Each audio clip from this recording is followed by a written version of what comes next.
kabar semuanya minggu ini? Ragu-ragu ya. Pastikan saudara luar biasa. Jangan biasa di luar, amin. Masuk angin.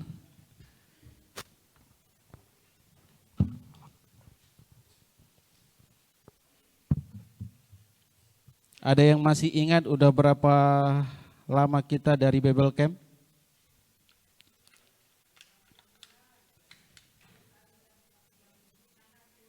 Tiga minggu, wah detail ya, ada yang sebulan 3 minggu. Kalau mau detail lagi berapa hari? Tapi pertanyaannya bukan itu Bapak Ibu. Pertanyaannya, siapa yang ingat apa khotbah Pastor Paul saat dia pertama kali datang? Ayo.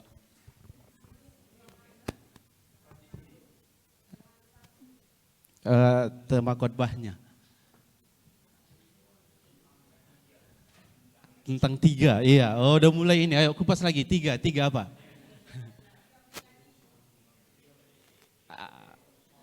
Berbicara tentang 3 tipe orang sama Yesus, ya kan? Ada orang yang ahli Taurat, Nikodemus. Ada Yohanes Pembaptis sepupunya.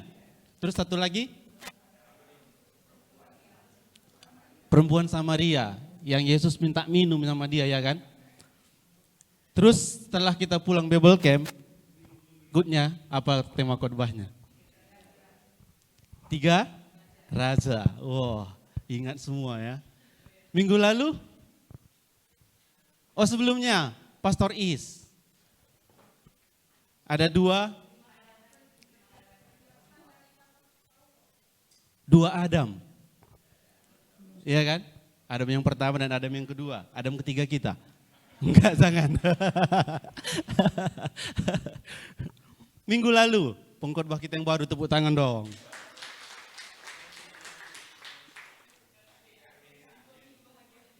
Iya. Kasih karunia yang menyelamatkan, ya kan? Terus ada 3 dimensi kasih karunia, oh, luar biasa.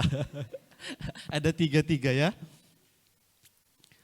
Nah hari ini pokoknya sebulan ini kurang lebih 3 minggu selama Pastor Paul ada di sini kita walaupun di Bible Camp kita banyak belajar tentang jiwa, ya kan? Ada 5 elemen di dalam jiwa. Saya mau tanya, udah ada yang jadi avatar di sini? Ada belum? Belum ya? Dan satu-satunya avatar yang pernah ada di muka bumi itu Yesus, Bapak Ibu. Betulan. Nah memang kita semua di dalam seminar Bible kami kemarin kita diajari mengendalikan jiwa, membawa jiwa kita untuk apa? Bisa kita kontrol, jiwa kita bisa kita ubah gitu kan. Nah kita diajarin tapi belum ada kita yang pernah mengendalikan angin. Mengendalikan emosi pun susah, betul enggak? Pulang kerja, datang anak, manjat-manjatin kita, susah mengendalikannya. Tapi penting sekali untuk kita betul-betul memang mengendalikan apa? Jiwa kita. Sering kita hidupnya hanya berdasarkan perasaan, ya enggak? Itu kan bagian dari di dalam jiwa kan. Padahal di dalam jiwa itu enggak cuma perasaan aja kan. Ada apa lagi? Ada memori, imajinasi, intelektual, apalagi keputusan tadi, terus termasuk perasaan di dalamnya kan. Kita ngerasa senang lah, kita rasa enggak mood, kita ngerasa apa ya, enggak mau ngomong, ngerasa pengen sendiri, semuanya lah. Entah kenapa yang paling cenderung keluar itu apa? Perasaan. Waktu kita senang, perasaan kita semangat gitu kan, mau ngomong, mau ketemu siapapun. Waktu perasaan kita sedih, cenderung kita akan tutup diri. Mau sendiri, mau di kamar, kunci pintu gitu. Gak ngomong, gak makan, berhasil diet. Padahal firman Tuhan kan memang ajari kita penting sekali untuk memimpin jiwa kita itu. Bukan hanya perasaan yang kita pimpin. Tetapi satu bagian daripada jiwa kita itu untuk tunduk dan taat sama siapa? Sama Tuhan. Tujuannya bukannya supaya kita bisa dikontrol-kontrol Tuhan karena Tuhan avatar kan. Bukan. Tapi supaya apa? Kita bisa menjalani hidup enggak hanya berdasarkan perasaan. Tapi kita bisa menjalani hidup kita ini lebih stabil gitu. Nah kalau kita bisa pernah ketemu orang yang lebih dipimpin perasaan, lebih moody gitu kan. Kita susah nebaknya. Misalnya kita hari ini harus ketemu orang itu, kita harus pikir-pikir dulu perasaannya sekarang gimana gitu. Supaya kita ngomong, iya kan? Kalau perasaannya enak, kita enak sampaikan aja. Tapi kalau perasaannya lagi pagi, wah besok aja lah kita ketemu ini gitu kan. Karena dipimpin perasaan. Yang sering gitu bilang amin. Oh berarti nggak ada di sini cuma aku. Amin. Nah jadi teman-teman minggu ini saya mau ajak kita belajar minggu ini ya. Tiga tipe orang Kristen. Nanti kita lihat. Nah memang kebetulan minggu ini bukan saya yang khotbah. Hari ini yang khotbah itu Yesus melalui saya. Kita buka Matius pasal 22 ayat 37. Ada yang hafal ayat ini? Ada? Sama, aku pun gak hafal. Gak penting dihafal, yang penting bisa kita lakukan. Amin. Oke, kita baca bersama-sama. Sudah ketemu? Yang sudah dapat bilang amin. Yang belum bilang di mana itu? 1, 2, 3 ya. Jawab Yesus kepadanya, kasihilah dan dengan segenap jiwamu dan dengan segenap akal budimu. Sampai di situ dulu. Nah Bapak Ibu, ini perkataan siapa? Kenapa tahu Yesus? Ada ditulis di situ kan, jawab Yesus. Terus biasa kalau di Alkitab, kalau perkataan Yesus itu diwarnain merah. Tapi kita lakukan enggak? Enggak. Besok kalau ada semua ada yang enggak datang, tanya, kenapa enggak datang? Gitulah. Padahal Yesus bilang kan.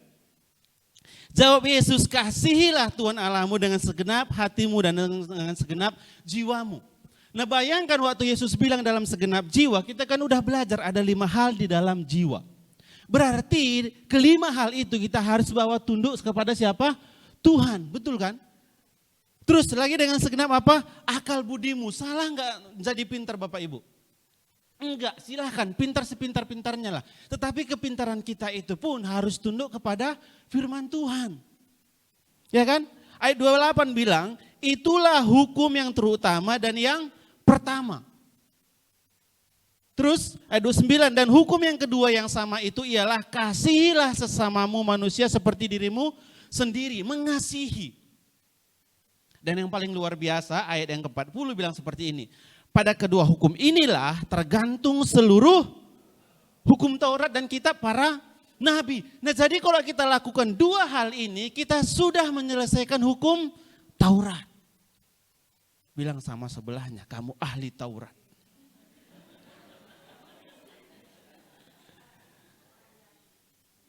Kalau ada yang bilang berarti dia adalah pribadi yang mengasihi Tuhan dengan segenap hati dan segenap jiwa. Dan dia pasti mengasihi saudara, amin. Nanti kalau ada keperluan di rumah, pinjam sama dia.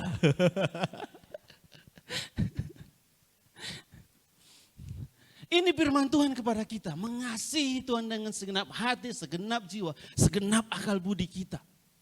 Betul. Berarti bukan dengan perasaan kan?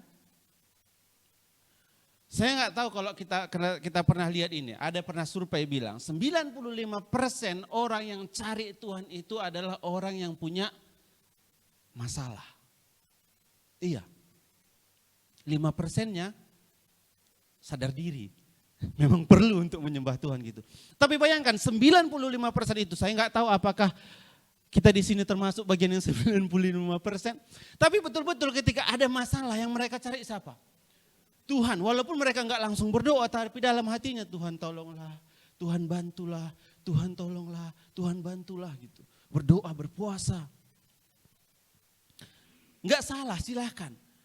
Tapi bayangkan di sini Tuhan bilang kasihlah Tuhan itu dengan segenap hati dan segenap jiwamu. Supaya kita ngerti bahwasanya enggak di dalam masalah Tuhan tetap tolong kok. Waktu kita aman-aman pun Tuhan jagainnya, iya kan? Tapi rasanya lebih enak minta tolong waktu lagi dalam keadaan susah, ya kan? Kalau enggak susah ya ngapain minta tolong? Nah, akal itulah yang kita pakai membuat kita kayak ada jarak dengan Tuhan, betul?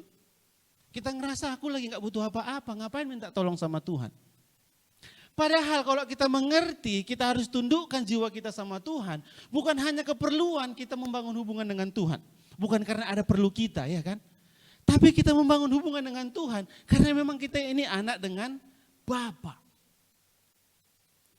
Nah, setiap orang, setiap manusia yang dikejarnya itu ketenangan jiwa, betul enggak? Ketenangan batin. Makanya sampai sekarang kita masih kerja. Betul kan?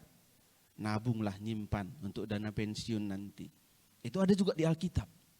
Ada orang yang nabung udah banyak, diperluas lagi. Salah enggak nyimpan? Enggak. Silahkan simpan. Kalau simpanan saudara banyak, kasih saya. Lukas 12 ayat 16.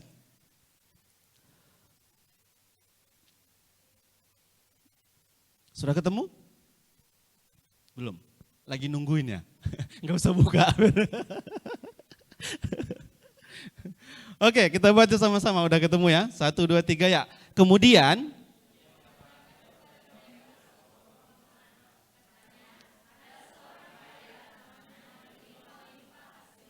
terus ayat 17. Ia bertanya di dalam hatinya, apakah yang harus aku perbuat? Sebab aku tidak mempunyai tempat di mana aku dapat menyimpan hasil tanahku. Ayat 18. Lalu katanya, inilah yang aku perbuat. Aku akan merombak lumbung-lumbungku dan aku akan mendirikan yang lebih besar dan akan menyimpan di dalamnya segala gandum dan barang-barangku. Sesudah itu aku berkata kepada jiwaku. Jadi saudara, sebelum ayat ini salah enggak? Dia memperluas lumbung-lumbungnya. Beli tanah lebih banyak lagi, jadi tuan tanah. Salah enggak? Enggak. Yang salah itu sampai mana? Sampai ayat yang kita baca yang berikutnya ini. Apa katanya? Aku berkata kepada jiwaku, jiwaku, ya kan? Ada padamu banyak barang tertimbun untuk bertahun-tahun lamanya. Apa katanya? Beristirahatlah, makanlah, minumlah, dan bersenang-senanglah.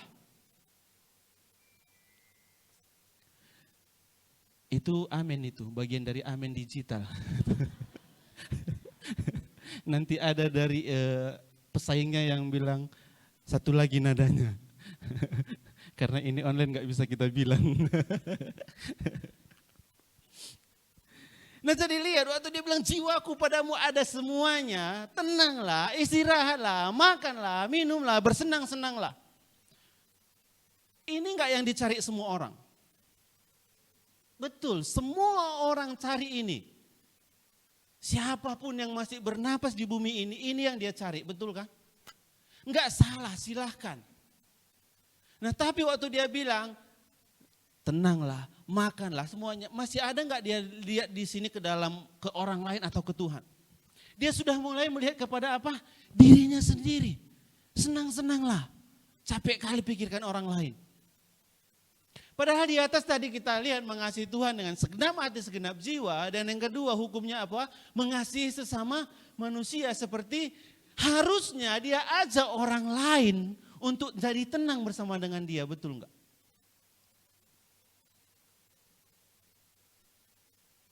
Betul kan? Dalam kesusahan orang lain harusnya diajak tenang. Ada pada kita, udah kita simpan gitu banyak gitu. Nah jadi kita lihat, di dalam jiwa kita ini ada satu pengejaran kita masing-masing. Ada satu hal yang kita rindukan lagi kita hidup ini. Selama kita di bumi ini sebelum kita dipanggil ke surga ada satu hal yang kita rindukan, ketenangan jiwa. Semua orang cari itu. Setiap kita mungkin yang sudah mapan dalam ekonomi, kalau kita hidup dalam satu lingkungan yang enggak nyaman, tenang juga enggak jiwa kita? Enggak. Kita akan pindah cari lingkungan yang aman dan nyaman. Karena yang perlu ketenangan jiwa, bukan hal-hal yang di luarnya. Nah jadi satu ketika, ini yang avatar yang saya bilang tadi, Yesus. Satu ketika kan, kita bisa lihat ketenangan jiwanya Yesus itu. Waktu dia meredakan angin badai ketika mereka di dalam perahu. Ya kan? Markus 4:35. Nah jadi waktu Yesus bersama dengan murid-muridnya naik kapal ada badai. Yesus lagi ngapain? Tidur. Nah kita baca ya. Markus 4:35 bilang seperti ini. Pada hari itu, waktu hari sudah petang, jadi udah mau malam ya kan? Udah petang, Yesus berkata kepada mereka, marilah kita bertolak ke seberang. Mereka meninggalkan orang banyak itu lalu bertolak dan membawa Yesus berserta dengan mereka di dalam perahu di mana Yesus telah duduk dan perahu lain juga menyertai dia. Jadi enggak cuma satu perahu ya, ada beberapa lah perahu yang ikut, mungkin 3, pengawal kanan kiri paling enggak ya kan. Yesus ikut, selanjutnya sesudah itu, lalu mengamuklah topan yang sangat dahsyat dan ombak menyembur masuk ke dalam perahu sehingga perahu itu mulai penuh dengan air. 38, pada waktu itu Yesus sedang tidur di buritan di sebuah tilam. Nah jadi bayangkan, kalau nggak dikasih tilam bisa nggak Yesus tidur? Enggak, kepentok kepalanya kan ketepok, bangun juga dia. Tapi karena dikasih tilam, bisa dia tidur walaupun diombang-ambingkan, ya kan? Maka murid-muridnya membangunkan dia dan berkata kepadanya, apa katanya? Guru, engkau tidak peduli kalau kita binasa. Pertanyaannya, kalau misalnya, Bapak Ibu ini opini saya, jangan debatkan ini nanti habis pulang ibadah. Kalau misalnya mereka enggak bangunkan Yesus, badai itu mengamuk, mereka mati enggak? Wah, enggak. Ayo, mati enggak mereka?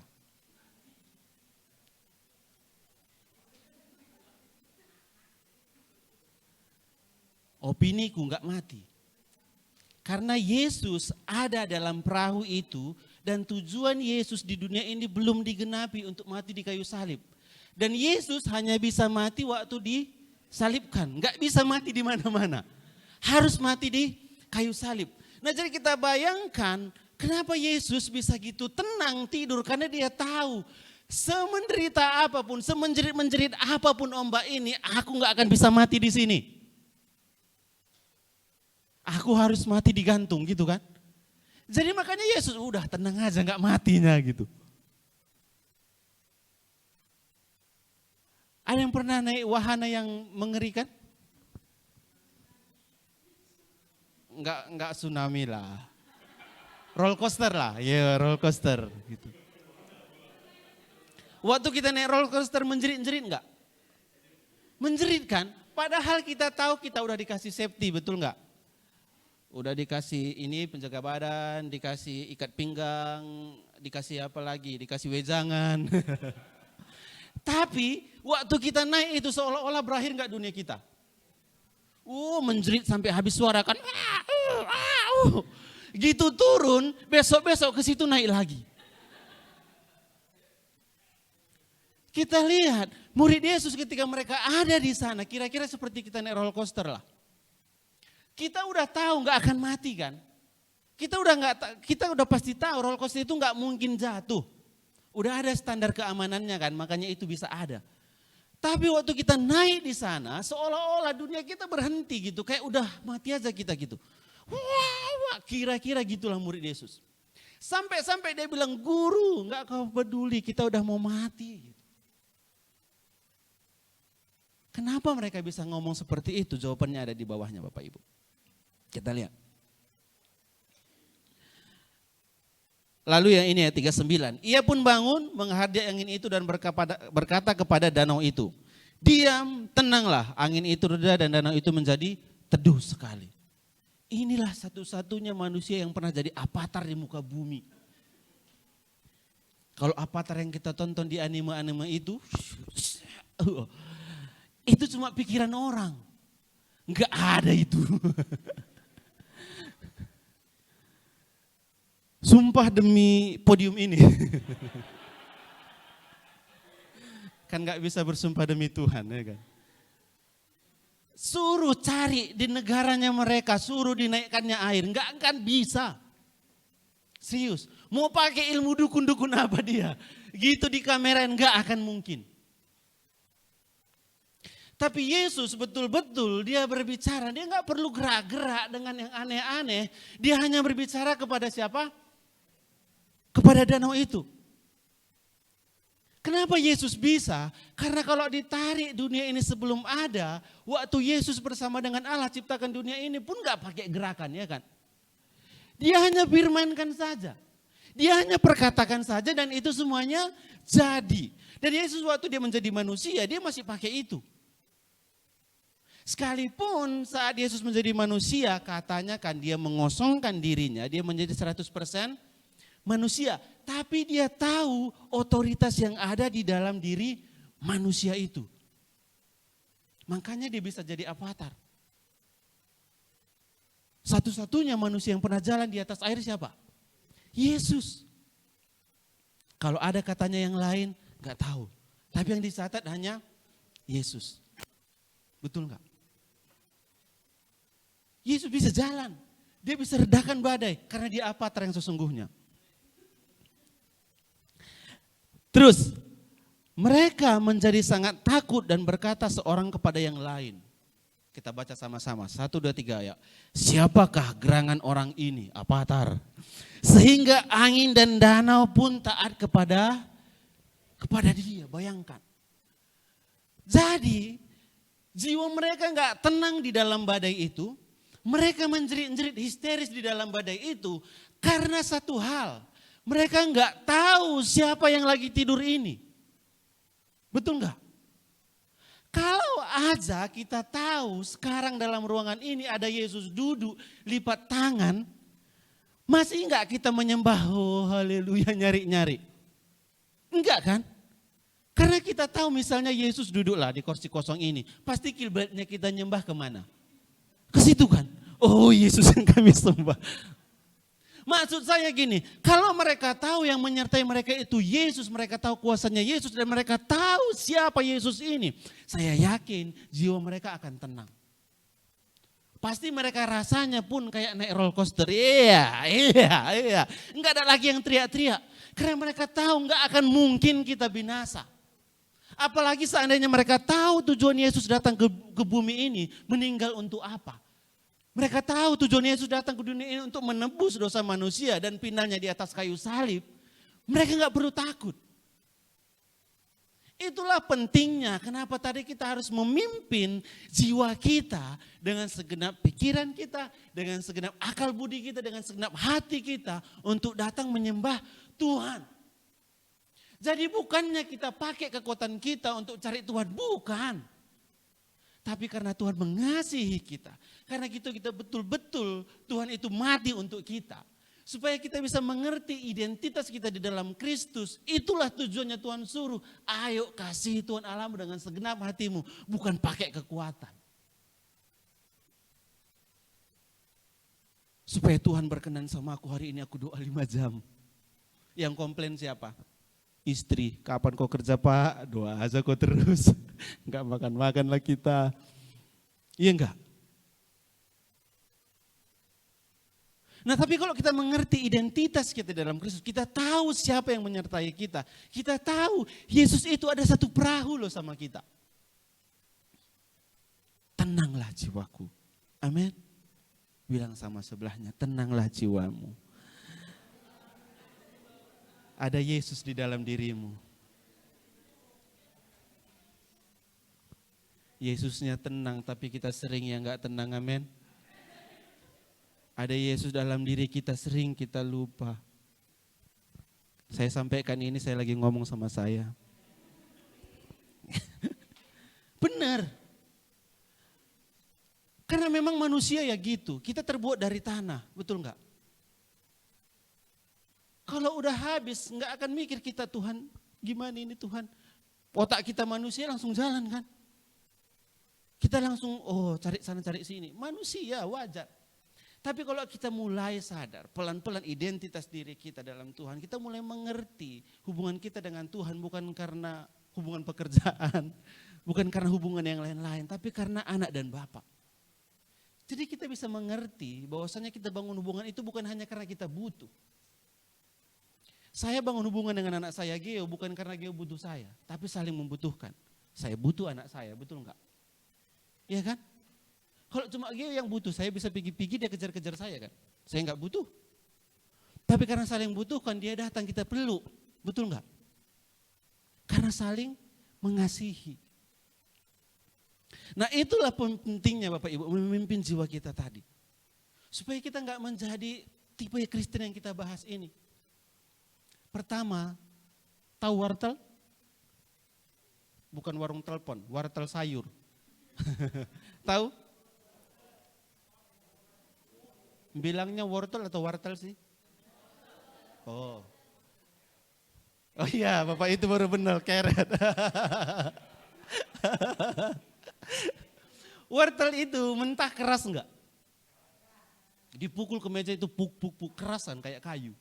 Tapi gitu wortel ini dimasukin ke air panas, jadi apa? Lembek.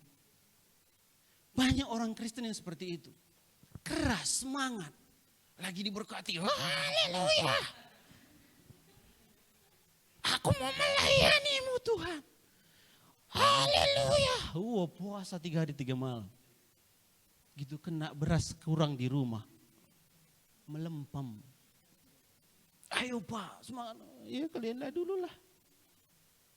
10 tahun aku melayani gini-gini aja rupanya. Banyak enggak orang seperti itu? Banyak. Bapak Ibu banyak hamba-hamba Tuhan yang dulunya pendeta jadinya nyebrang. Kenapa? Pertama dia enggak ngerti identitasnya. Yang kedua dia menjadi Kristen wortel seperti ini. Waktu mentah keras. Gitu masuk ke siram air panas melempem, lembek. Bisa dipeot-peotin. Mau kita ajak gimana pun, iya kalian lah. Kudukung. Ayolah Pak, semangat Pak. Yang muda-muda itulah regenerasi, waktunya regenerasi.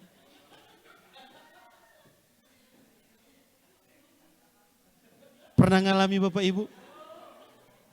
Pernah ngalami? Bukan aku aja.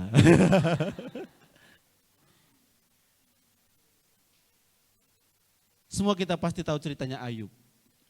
Pertama dia dicobai Tuhan, semuanya habis. Dia masih bilang, enggak mungkin aku terima yang baik aja dari Tuhan. Masih keras. Lama-lama Tuhan kok bisa cabut ajalah nyawaku. Iya kan? Kita buka Ayub pasal 6. Langsung ke ayat 9 aja.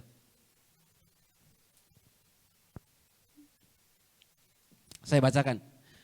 Ayub pasal 6 ayat 9 bilang seperti ini. Kiranya Allah berkenan meremukkan aku. Bayangkan. Kiranya ia melepaskan tangannya dan menghabisi. Kalau Tuhan buat seperti yang dia bilang ini, kejam gak Tuhan? Macam-macam kau nah. Tapi kita lihat di awal udah dibilang istrinya, udah tinggalkan Tuhanmu itu gitu kan. Istrinya loh yang bilang. Anakmu pun diambil, hartamu habis. Teman-temannya pun udah bilang, udahlah bertobatlah kau Ayub. Semua dia bilang. Tapi pada ujungnya melempem. Udahlah Tuhan, cabut ajalah nyawaku. Gini-gini aja terus hidup ini. Udahlah Tuhan, akhiri aja. Yang kedua, Kristen telur. Telur kalau masih mentah, dipecahin, menetes semua kan, karena itu cairan. Itu masuk ke air panas, jadi apa Bapak Ibu? Keras. Nanti coba rebus telur, setelah direbus, dipentalin. Membal kayak bola pingpong, bung bung bung. Banyak juga kita orang Kristen yang seperti itu enggak? Enggak kena masalah luar biasa. Gitu ada masalah sedikit datang, keras. Apalagi kita orang Batak ini kan.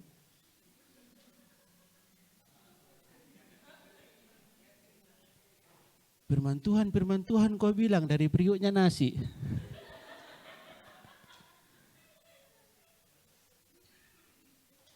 Melayani kau, kalau enggak dari periuk ini juga enggak kau makan. Betul. Nah salah satu kita lihat Saul, ketika dia dinasihati, langsung Nabi Samuel yang mengurapi dia jadi raja dinasihatin. Nanti kalau kalian udah di sana siap-siap, tunggu aku, disuruh nunggu aja. Entah kenapa jiwanya takut atau enggak sabar, Atau dia ngerasa aku pun bisanya. Iya kan? Disuruh tunggu. Dia gak mau tunggu, dia kerjakan duluan. Terus waktu dinasihati bukannya dia minta maaf. Dibilangnya apa? Rakyat ini yang suruh-suruh. Rakyat ini salahin orang. Jadi keras. Yang terakhir, Kristen kopi. Wah. Kristen kopi, ingat kopi kenangan, kopi apa. Ini kopi Sidikalang yang bubuk. Pernah nggak Bapak Ibu buat kopi airnya nggak panas?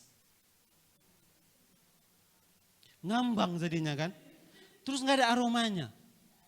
Kita minum pun anyep gitu, kayak rasa apa ya? Kayak rasa kopi apa gitu. Entah kopi apalah. Apalah ini. Tapi maksudnya kopi itu kopi bubuk, dia makin dimasak, makin panas airnya, wanginya akan semakin semerbak. Betul. Makin kita masak lama-lama, satu ruangan ini bisa wangi kopi semua. Baiknya kita menjadi Kristen seperti itu. Nah, kita lihat satu ketika Yesus bilang seperti ini dalam Yohanes 12:32.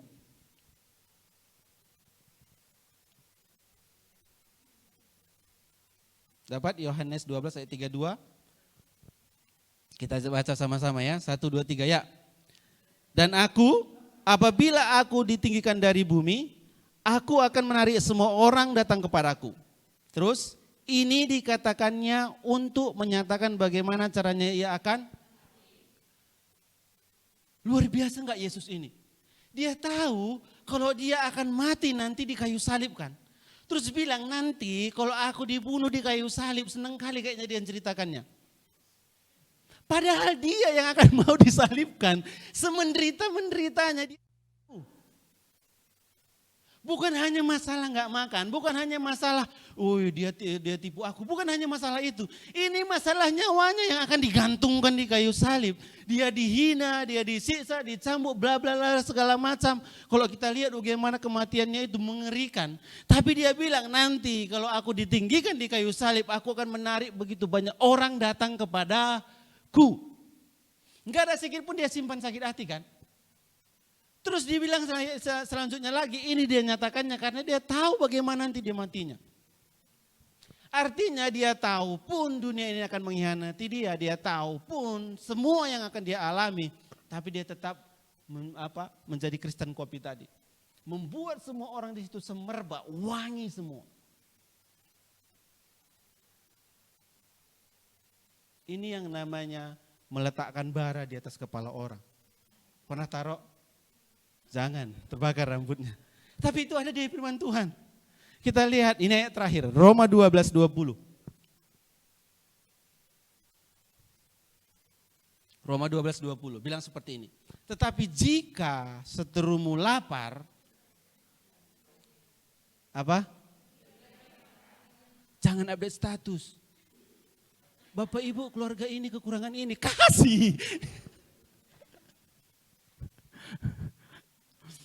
Lanjut, jika ia haus berilah dia minum. Dengan berbuat demikian kamu menumpukan bara api di atas kepalanya. Terus janganlah kamu kalah terhadap kejahatan, tetapi kalahkanlah kejahatan dengan siapa yang mengajarkan ini? Dan hanya Yesus saya rasa hanya Yesus satu-satunya orang yang berhasil melakukan ini. Betul. Enggak ada dendam sedikit pun. Bayangkan muridnya yang malam-malam bilang, Tuhan Yesus nanti siapa yang mempenjarakan engkau? Aku duluan, aku bawa pisau gitu. Siapa nama muridnya? Petrus kan. Waktu di Taman Eden betulan enggak dia keluarkan pisaunya? Dia potong kuping orang kan, betulan kan. Tapi waktu ditanya setelah Yesus ditangkap, waktu ditanya kau muridnya kan apa bilangnya? Siapa itu? Enggak kenal aku. Dia bukan menumpukan bara api di atas kepala seterunya, tapi dia tumpukin bara api di kemana? Kepala Yesus. Betul-betul dibakarnya. Maksud saya, Ketika Kristus itu masih berseteru dengan kita pun, dia udah mau mati di kayu salib. Bahkan dia nggak tahu, nggak kenal siapapun atau apapun dosa yang akan kita perbuat. Dia udah mau mati di kayu salib.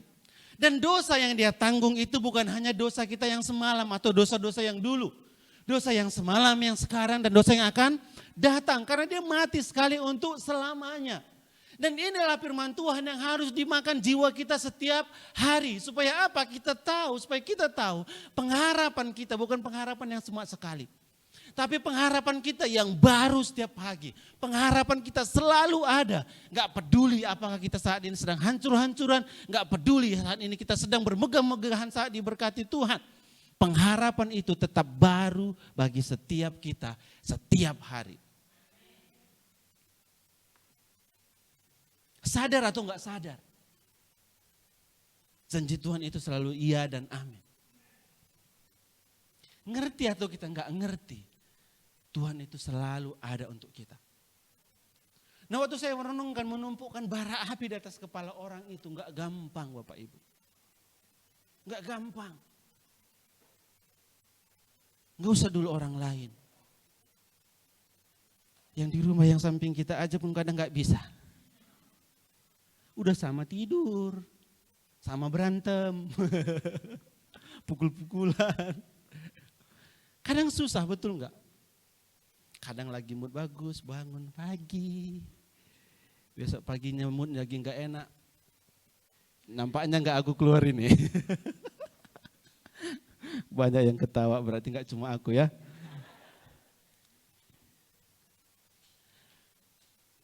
Tapi kalau kita mulai mengerti, memimpin jiwa kita itu, kita akan menjadi pribadi yang lebih stabil membangun hubungan dengan Tuhan. Dan keuntungannya bukan untuk Tuhan sama sekali.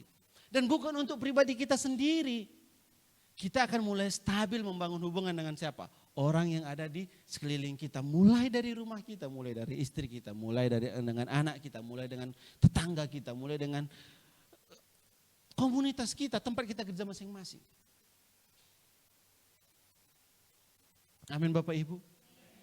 Mari kita memimpin jiwa kita untuk bisa taat dan tunduk terhadap firman Tuhan. Amin.